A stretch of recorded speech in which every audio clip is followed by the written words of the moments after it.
This program is brought to you by thepodcastfactory.com.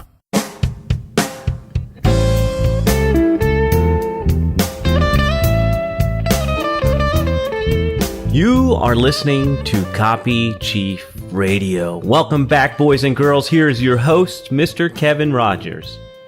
What's up, Jonathan? Good to be back. And please try not to talk so much this time. In this episode, you've been really like crowding the mic. I noticed, and I'm gonna scale back. Okay. I keep getting letters. Too much, Jonathan. I've heard that before. I kid. But so this is gonna be a lot of fun. Last week we talked to Abbey Woodcock. That was a great episode, man. It really answering a lot of questions people have about, how to go about hiring a copywriter. That was super useful. I could see a part 2 to that coming up quick. But we've got Abbey back, and she's joined by Casey Barney, who happens to live with her. But that's none of my business. What's more important is that Casey is, I've met Casey. He's a really impressive guy, really cool guy to hang out with. But he is a systems specialist. I'll let him give us his sort of more official resume. But Casey is the kind of guy you always want on your team. I can tell you that after meeting him and getting to know him. And he's very much on Abbey's team. And together, they've worked out a process for how to be more productive and sort of project manage these copy jobs, which I got to tell you, Jonathan, is a huge issue for copywriters because so many of us get into it just for the love of the craft, for the writing. And all we want is someone to hire us. And, then it's suddenly that happens. And we're sitting there going, now what? Oh, I actually have to have a process here and meet deadlines and do all these things. And we learn by trial and error, and it can be career damaging if you don't have a process for how to actually manage your copy projects. So I'm excited to welcome Abbey and Casey on to sort of school us on what they've discovered has been real business changing for them. So welcome, guys. Thanks. Excited to be on. Yeah, good to have you. So Casey, everybody knows Abbey pretty well here now. So, and Abbey's, as I mentioned, a top level copywriter. And Casey, give us some background on you and what makes you so great at creating these systems. Sure. Brief snapshot. First, thanks for having me on. Excited for the first time to be on your show. So a brief snapshot, 10 years in the Army, done the fire service, disaster response, dealing with large and complex incidents. So both on that end and on the business entrepreneurial side, kind of merging those skills of taking large, complex problems and breaking them down into manageable pieces that you can address to achieve some type of goal that you set for yourself. I've been doing that for, more years than I'm going to admit to on this program. How's that? I love it. So I want to give a little more dramatic context to what you do. Let's talk about Team Rubicon, something you guys are both very actively involved in. It's an amazing organization. I'd rather you describe it than me, though, Casey. Yeah, sure. So Team Rubicon's been around for about 6 years. It was founded in 2010 by a couple of Marines who had the insane idea that they could go out and help the world, victims of disaster around the world. They shot down to Haiti on an impromptu mission, did some amazing work down there, came back with an idea that we can make this into something. Fast forward 6 years down the road, we're sitting a little over 35,000 members. We've done 31 operations just this year, a little over 140, 150 in the past several years all around the world. So we go in that initial, right after the disaster hits, that first 24 hours or so, we try to have boots on the ground to bridge that gap in between when the local municipalities are overwhelmed with dealing with the situation and before the large long-term recovery groups like the FEMAs and the Red Crosses are able to set up their infrastructure. So that 24-hour to 1 month window right in the beginning is when we really focus our efforts. And just in the last year, to give you an idea, we've had just over $1.4 million in cost savings returned to the municipalities through FEMA reimbursements from the work that we've done in those 30 operations that we've done this year. Wow, that's incredible. So not only restoring order, saving lives, but restoring money. Yeah, for sure. And bringing the returning military vets back, right? That's giving them the mission again, uniting their skills with first responders and such. It's really exciting. It's exciting.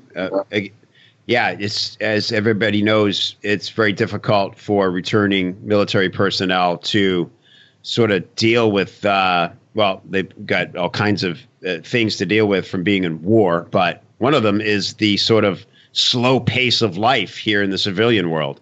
And Team Rubicon gives them an opportunity to use the skills they've developed that are rare, unique, special skills and really go do some good with it. So it's rewarding for all parties. Fantastic organization. And I quickly want to give a proper shout. You guys work on donations. How does somebody support Team Rubicon?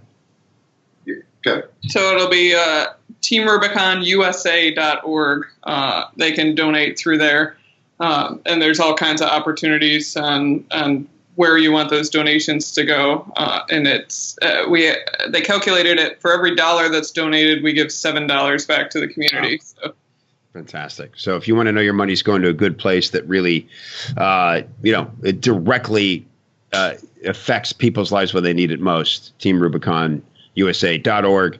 And Abbey is a chainsaw instructor and leader there at Team Rubicon, which I love. Talk about a cool personal hook.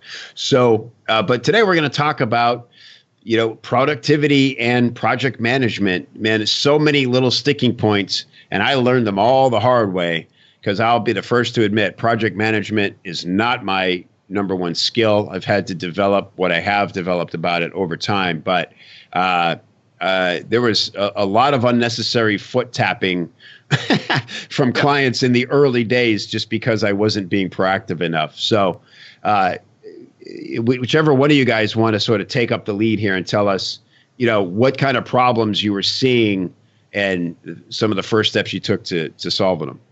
Yeah, I'll start and then I'll let Casey, tell his side of it. But yeah, I was in the same position that you were talking about. The writing, I was doing great and the clients were always really happy with the writing. But, things like deadlines and progress reports and invoicing and, being a copywriter is one skill and being a business owner is another. And turns out I wasn't doing so great at the latter. So it happened to be that Casey at the same time was moving and switching positions and kind of was watching me struggle and was like, hey, looks like you need some help here. So.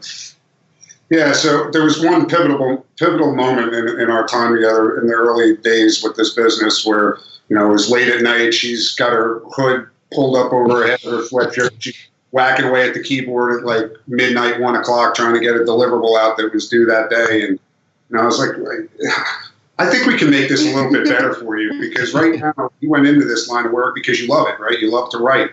Right now, I don't think you love anything in this world at this very moment. You just So if we create some, the systems that you can enjoy what you're doing while at the same time growing the business, I think we might be onto something. Yeah. So I guess to you, it's just a real obvious thing because, like you said, you're a systems thinker. It is your specialty to show up and create order where there isn't any. And so, what were you seeing? What were the most obvious things that Abbey and a lot of us copywriters could have been doing that she wasn't? Yeah, sure. So great question. It's probably consistent across a lot of freelance, folks out there where they get so focused on what they love, right? The writing, the copy, or whatever it is, that one piece that they went into business to do. Yeah. And then don't see all the other back end stuff involved in not only running it efficiently, but being able to scale it and grow it to whatever goals that you've set for yourself and your company. So, silly little things like, following up with clients, not going, or not having client inquiries just kind of sit for too long, which I know is probably a consistent problem for a lot of folks. and the professional forward-facing piece of your business, right? Even with online businesses, you need to have that probably more so perhaps in a brick and mortar, right? You need to have that right up front professional look for your clients, because there's so many people out there doing the same thing, and it's so highly right. So how do you do that? You start at the very beginning and you start developing those systems to automate as much as you can to reach out to clients and not let them feel like they fell into a black hole after they paid your invoice and it's a 3-week project and they don't hear from you until, week 2, day 5, right? Those kind of things. Pretty simple things. Yeah, it's simple in theory, but like you said, especially for creatives, we're in our mind. Here's a very common scenario that would happen with me and I finally came to really sort of empathize with what the client was going through, because imagine you're this client, and we talked about in the last episode about all the anxieties around hiring a copywriter, and so you get past those. You have this great call with this copywriter. You feel this bond. You decide to formalize the relationship. You make your payment. And now there's a series of 2 to 3 phone calls where you're going really deep together. And this person has so many questions and they're excited about your answers, right? It's their job to get really excited about what you do, who you are, what you're selling, how you affect people's lives. They want to talk to your best customers. Like, it's a love affair. If you're dating, you're thinking, I just met the greatest person. Like you're telling your other friends about him. Oh, wow, you look happy today, Janet. Well, I just got off the phone with my copywriter and oh my goodness, he's so interested in everything I'm doing and I just feel energized, right? And so you're literally having like this emotional, chemical sort of love affair. And now the writer in us, from our end, we're feeling all that too. But then we know, okay, now it's time for me to go into my dark cave and take all this information and turn it into a great piece of copy. And we don't think at all about talking anymore to anybody at that point. We just want to be left alone to do our work.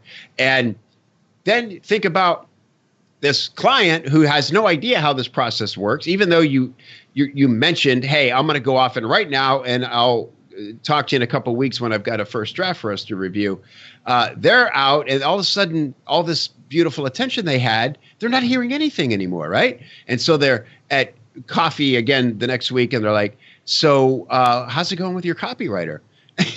And they're like, I actually haven't heard from him. What do you mean you haven't heard? That's weird. You guys were like in love. They're like, well, no, I'm sure it's fine, but yeah, is it weird that I haven't heard from him? Right.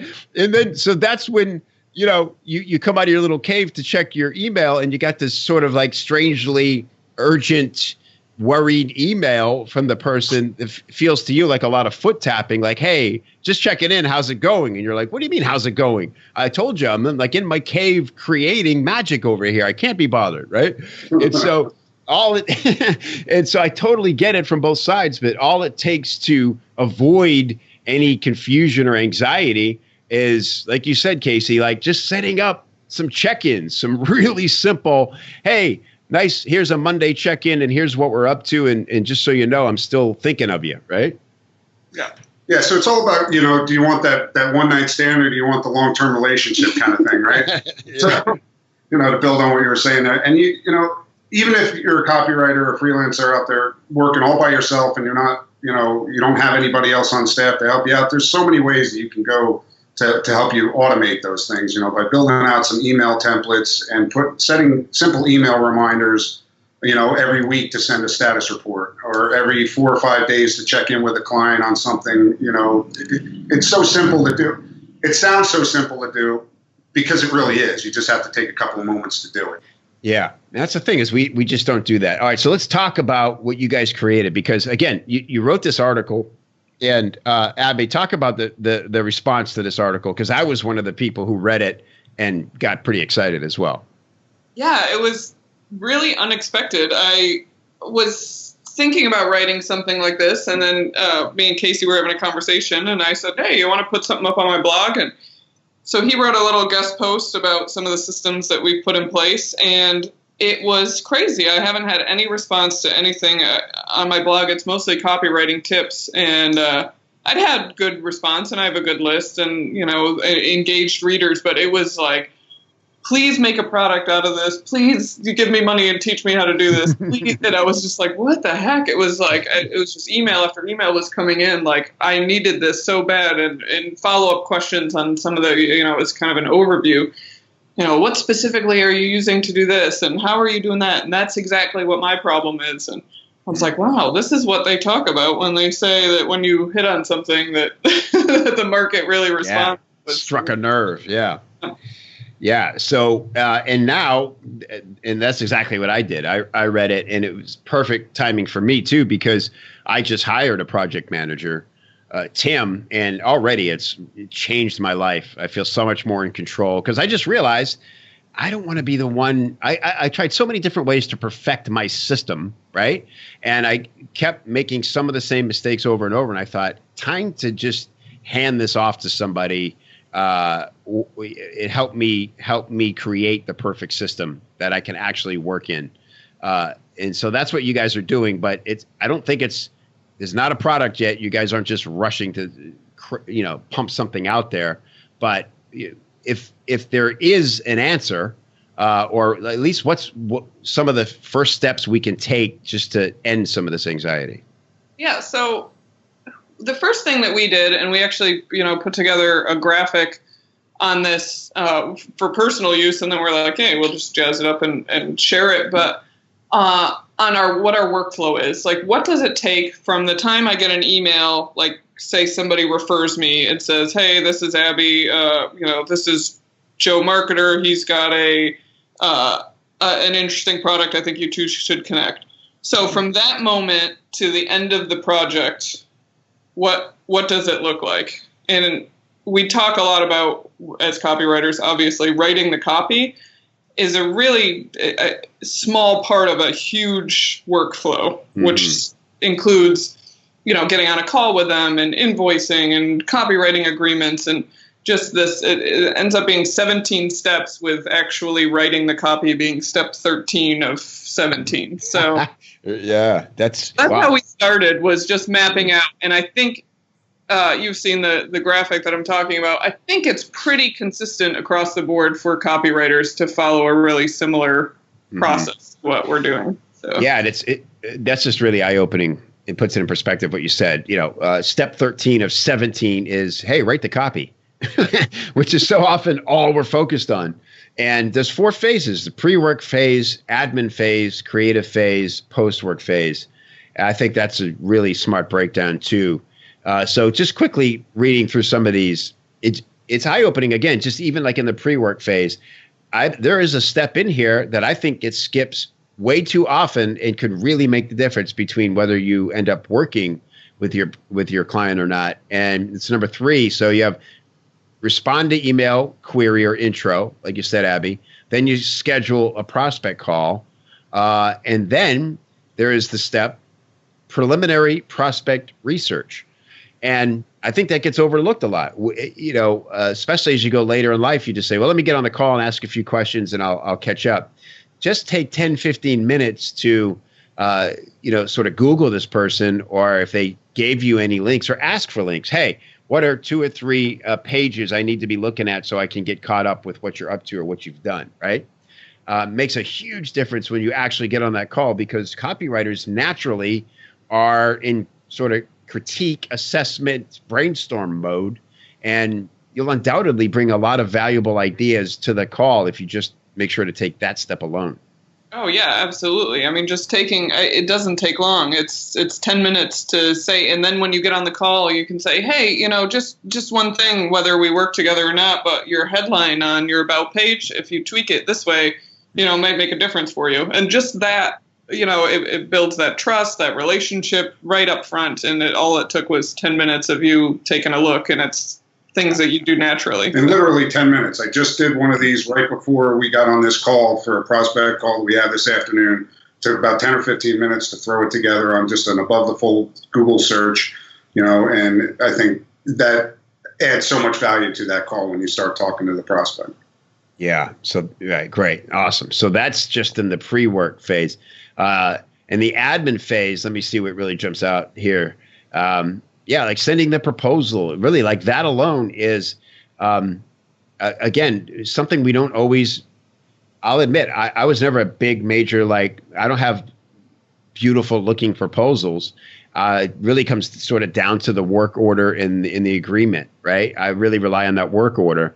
But this is where, again, you could take an extra step, have a template you use, maybe with some branding, and just make it look and feel nice. And then suddenly people are saying, all right, I'm working with a pro here. Yeah, and it doesn't have to be, I mean, a lot of our proposals are just sent in email form, we have a branded proposal too, but it's how much of these 17 steps, we figured out 9 of them are either automated or templates. So, you make a proposal template, and a pricing structure is huge. If you have you don't have to share it with anybody or put it on your website, but I have a document in my Google Drive that's my price list. Then I can plug it in and plug it into the template and, obviously adjust for each project, but it just saves so much time where I don't have to think about it, and I don't have to agonize over creating a proposal or a copywriting agreement. All those things are templates that you just take some tweaks depending on what the project is.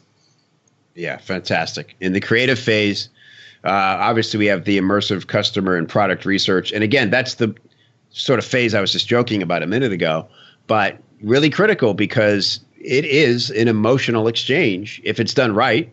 And again, like you talked about, Abbey, in the last week's episode, copywriters should have an insatiable curiosity and naturally interrogate you and start getting excited about your answers if it's a good match. And so it's a very emotional relationship, and you got to make sure not to just walk away and leave somebody wondering if you're still in love or not.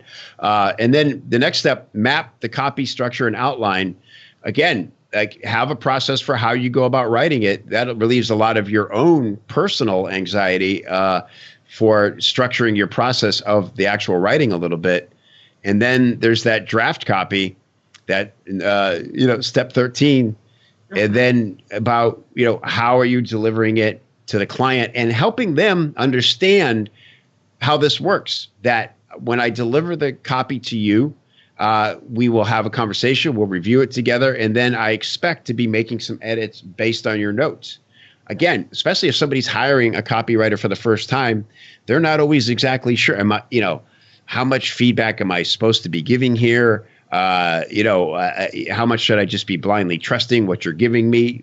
Make it clear how much collaboration should be taking place in this process.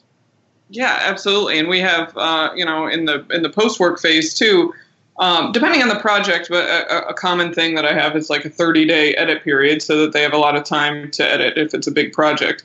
And what I'll do is 7 days before that is, and that's all automated, 7 days before that's about to end, just say, hey, I didn't get any feedback from you. I really want to make this the best it can be. So in the next week or so, if you've got anything, send it my way. And as of November 1st, we'll be done. But, I really want to make sure that we have a conversation this week so that you're happy when we sign off on this. So fantastic.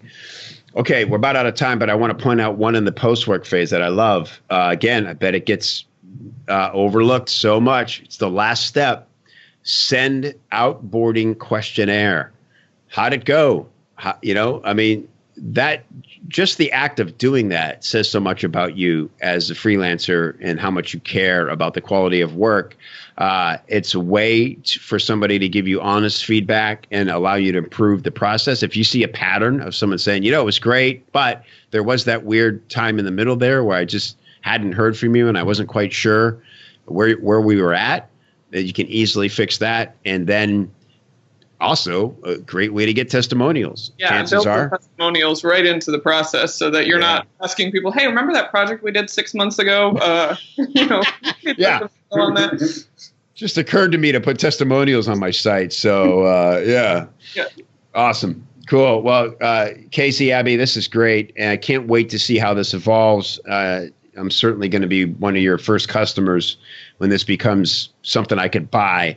But even as is right now, you guys have shared incredibly generously. Are you going to put this this workflow, this infographic out there for folks? Yeah, it should be up by the time your listeners are hearing this. So we're going to have it up on onlifeandwriting.com. All right, so onlifeandwriting.com, and at least the original title of the post was Essential Systems for Creatives, written by Casey, and I'm sure this infographic will be prominently displayed because it's in demand. So thanks a lot. Get the copy chief first look. That's right. We scooped it again. So thanks a lot, guys, for being on with us. We'll be talking again soon, and take it away, Jonathan. All right. Thank you, Kevin. Thank you, Abbey and Casey. And thank you, Chiefs, for tuning in. We will be back in your earbuds next time. You've been listening to Copy Chief Radio. Thank you for tuning in. If you're digging what we are laying down for you, then your next step is to go over to iTunes, type in Copy Chief Radio into the search bar, and when you find a show, subscribe. We will be back in your earbuds next week.